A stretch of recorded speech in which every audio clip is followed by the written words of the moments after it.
पेटी बांध ले, क्योंकि मौसम बदलने वाला है। देखो, पृथ्वीराज चौहान के बारे में हमने कल बात की थी। तो बीबी नंबर 1 कौन थी? इच्छनी देवी। पहले इनसे जुड़ी हुई कहानी या इतिहास की बात करते हैं। गुजरात का चालुक्य शासक जिसने सोमेश्वर चौहान की हत्या की थी, क्या नाम बताया था तुम लोगों को? जिसने सोमेश्वर चौहान की हत्या की थी, भीम सिंह सेकंड था। कौन था? भीम सिंह सेकंड था। और इच्छनी देवी थी आबुर्द प्रदेश की राजकुमारी। आबुर्द प्रदेश की राजकुमारी थी। देखो, भीम सिंह ने हत्या की थी सोमेश्वर चौहान की।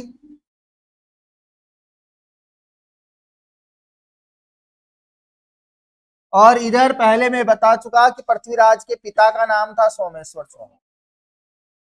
पिता सोमेश्वर, इतना मैं पढ़ा चुका, आपको पहले बता चुका।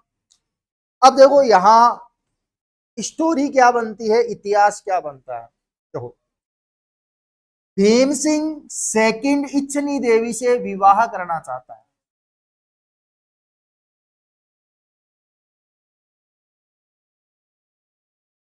भीम सिंह की इच्छा क्या है कि वह इच्छनी देवी से शादी करे। और इस इच्छनी देवी को यह पता है कि इस भीम सिंह सेकंड ने सोमेश्वर चौहान की हत्या की है, जो कि पृथ्वीराज चौहान के पिता है। अब ये तो विवाह करना चाहता है, लेकिन ये इससे विवाह नहीं करना चाहता। सुनना कि भाई, गुजरात के शासक भीम सिंह सेकंड की इच्छा है कि वह इच्छनी देवी से विवाह करे, और इच्छनी देवी की इच्छा यह है कि वह भीम सिंह सेकंड से विवाह न करे। रहेगी बात याद। अब ये दबाव बनाता है, जो कमजोर रियासत है। अब इच्छनी देवी कहां जाए? तो इसे पता था कि सोमेश्वर चौहान की हत्या भीम सिंह ने की है, तो ये पहुंच जाती है पृथ्वीराज चौहान के पास। और पृथ्वीराज चौहान से कहती है कि गुजरात का शासक भीम सिंह सेकंड की इच्छा है कि वह इच्छनी देवी से विवाह करे, और इच्छनी देवी की इच्छा यह है कि वह भीम सिंह सेकंड से विवाह न करके वह पृथ्वीराज चौहान से विवाह करने की इच्छा रखती है। तो इच्छा इच्छनी का जो है ना, वो यही है। हाँ, वो बदल ली।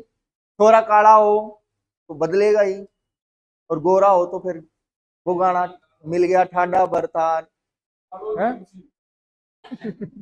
देखो, अब पृथ्वीराज चौहान कहता है कि भाई, तेरी इच्छा है कि तू मुझसे विवाह करना चाहती है, लेकिन मेरी इच्छा यह, मैं तेरे से विवाह नहीं करना चाहता, लेकिन मैं करूं तो क्यों करूं? मैं करूं तो क्यों करूं विवाह? तो इच्छनी देवी कहती है कि इच्छा तो मैं पूरी करके रहूंगी। इच्छनी तो इच्छा पूरी करके रहेगी। क्यों? क्योंकि मुझे ऐसी बात पता है जो तुम्हें पता नहीं है। तो पृथ्वीराज चौहान कहता है कि मैं तेरे से आज ही तो मिला, और आज ही तू मेरे बारे में सारा सब कुछ जान गई। आज से पहले मैंने तेरे को देखा ही नहीं, ना दीदार किया, ना प्यार किया, और तुम कहते हो मेहमान हम तुम्हारे ही हैं। तो तू कर वो बात जो तुझे है पता। कर तू वो बात जो है तुझे पता। सोचेंगे बाद में कि ये सनम तुमसे विवाह करना है कि नहीं करना। तो इच्छनी देवी कहती है कि सुनो सनम, हमें पता है तुम्हारे पिता की हत्या किसी ने की है। किसने की है? तो पृथ्वीराज चौहान कहता कि तो कह दे सनम उस आशिक का नाम जिसने हमारे पिता की थी हत्या। उस आशिक का बाग उजाड़ के रख देंगे हम, जो तुम्हारे पीछे विवाह करने पे तुला हुआ है। तो यह कहती है कि जिससे जो मुझसे जबरदस्ती विवाह करना चाहता है, गुजरात का शासक भीम सिंह सेकंड, उसी ने तेरे पिता की हत्या की है। अब ऐसा पृथ्वीराज चौहान में बदला, क्या बदला कि मेरे पिता की हत्या उसी व्यक्ति ने की है जिस जो तुझसे विवाह करना चाहता है। तो पहले विवाह करेंगे, बाद में पहले लेंगे बदला। और बदले के रूप में पृथ्वीराज चौहान और भीम सिंह सेकंड के मध्य होता है 1184 ईस्वी में नागौर का युद्ध। ध्यान रखना, नहीं पढ़ाया जाता है कई जगहों पे। कौन सा युद्ध लड़ा गया था? नागौर का युद्ध लड़ा गया था। और इस युद्ध में पृथ्वीराज विजयी रहा। क्या रहा? पृथ्वीराज विजय रहा और भीम सिंह सेकंड की हार हुई।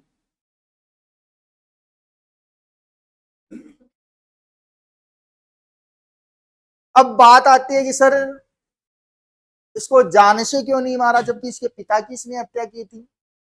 तो इसमें एक व्यक्ति था, कोई जैन प्रतिहार ऐसे कुछ नाम करके, उस व्यक्ति ने भीम सिंह और पृथ्वीराज चौहान के मध्य संधि करवाई थी, इसलिए पृथ्वीराज चौहान ने इसको नहीं मारा।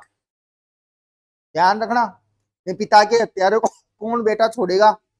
नहीं छोड़ेगा। तो जैन प्रतिहार नामक व्यक्ति के द्वारा इन दोनों के बीच में संधि करवाई गई। और इस संधि के बाद अब बारी थी अपना वचन पूरा करने की। पृथ्वीराज की बारी थी शादी करने की, और शादी के लिए विवाह किससे करता है फिर? इच्छनी देवी से। तो इस प्रकार से पृथ्वीराज चौहान की बीबी नंबर 1 इच्छनी देवी किस युद्ध के बाद किसको हराकर? भीम सिंह को हराकर। आई बात समझे? तो ध्यान रहेगा पहली बीबी कैसे मिली।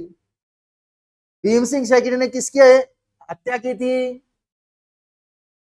सोमेश्वर चौहान कौन था? इसीलिए यह युद्ध लड़ा गया। और यह बात बताई किसने थी? इसलिए इच्छनी देवी के साथ पृथ्वीराज को क्या करना पड़ा? और बाद, हाँ भैया, गुजरात के पास में ही तो आबुर्द प्रदेश है, सिरोही। तो पड़ोसी को नहीं पता होगा तो क्या किसी और को पता होगा? समझ गया? गुजरात से लगता हुआ है सिरोही। तो पता लगा कि फलाने आदमी ने अजमेर के शासक सोमेश्वर चौहान की हत्या कर दी। तो बात पहुंचती है, और पहुंचती तो इसको भी पता थी, और ये चाहती थी कि भाई मैं इससे ब्याह न करूं। तो उतार लो पहली लुगाई कैसे मिली पृथ्वीराज चौहान को। है ऐसे उतार ले, सीधा सीधा बना रखा नक्शा।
याद तो करने बड़े हमें हमने। और तुम्हारे चेहरे बयां कर देंगे कि आखिर में पेपर कैसा था।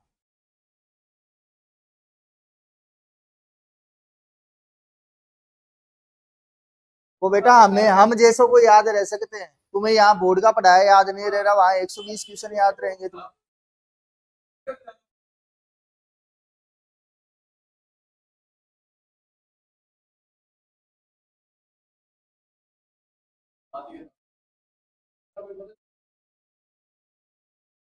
चेहरा देख लेना, सोमवार को अगर खिला खिला नजर आता हूं मैं, अगर सोमवार को खिला खिला नजर आता हूं मैं तो समझ लेना कि पेपर अच्छा हुआ है, अगर मुरझाया सा नजर आऊं तो समझ लेना कि पेपर खराब हुआ है।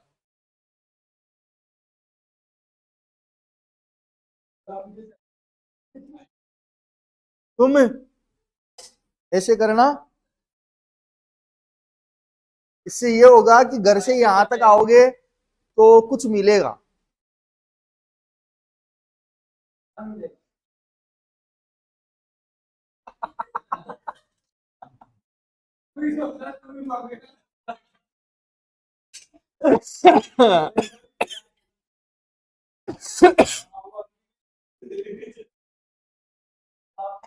नालायकों, कैसे कैसे बच्चे हो तुम। उतार लिया क्या?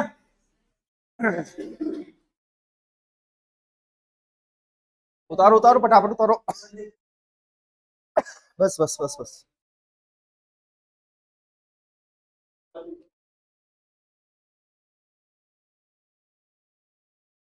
लाइफ में वो कहते हैं ना, इंसल्ट होना जरूरी है। मेरी इंसल्ट नहीं होती ना तो मैं आज यहाँ नहीं होता। किसी बंदे ने कहा था कि कुंदन जी आप बैठे ही तो रहते हो, किसी बंदे ने कहा था कि कुंदन जी तुम बैठे ही तो रहते हो यहाँ पे, आज ऊपर वाले की कृपा इतनी है कि साला बैठने का टाइम नहीं है। और अगला वो भी सोचता है, कॉल आया था उसका दोबारा कि आ जाओ कुंदन जी वापिस, सैलरी बढ़ा देंगे। नहीं कितनी? 15। बेटा 45,000 रुपये आ रहा है?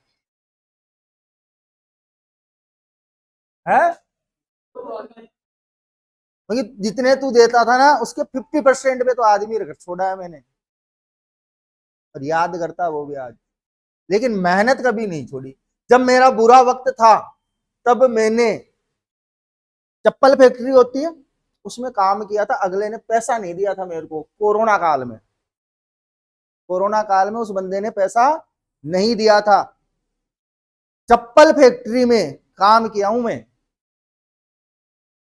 फिर वो कहते हैं ना, मेहनत करने वाले के साथ ईश्वर लगता है। भाई साहब उस समय वैकेंसी चल रही थी, सारी कोचिंगें बंद थी, राजस्थान पुलिस की एग्जाम आ रही थी। ऐसा घर पे ही कम से कम 15 बच्चों का बैच बना दिया था 3-3 हजार रुपए में।